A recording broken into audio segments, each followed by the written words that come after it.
পদ পদোন্নতি সহ চাকরি সংক্রান্ত নানা দাবিতে এখন পরস্পর বিরোধী অবস্থান নিয়েছেন বিসিএস এর বিভিন্ন ক্যাডারের কর্মকর্তারা। এ নিয়ে সরকারি চাকরিতে আন্তঃক্যাডার দ্বন্দ্ব বাড়ছে।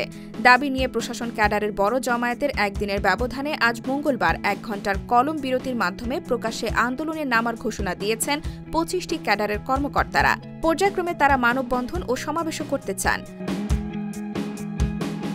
২৫ ক্যাডারের মধ্যে কর্মকর্তার সংখ্যার দিক দিয়ে বড় ক্যাডার, শিক্ষা ও স্বাস্থ্য ক্যাডার, এই দুই ক্যাডারের কর্মকর্তা রয়েছেন যথাক্রমে প্রায় ১৬,০০০ ও ৩০,০০০-এর বেশি।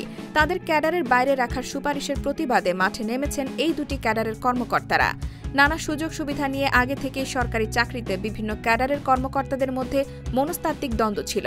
এর মধ্যে জনপ্রশাসন সংস্কার কমিশনের সম্ভাব্য কিছু সুপারিশ সামনে আসার পর এই দ্বন্দ্ব প্রকাশ্যে এসেছে।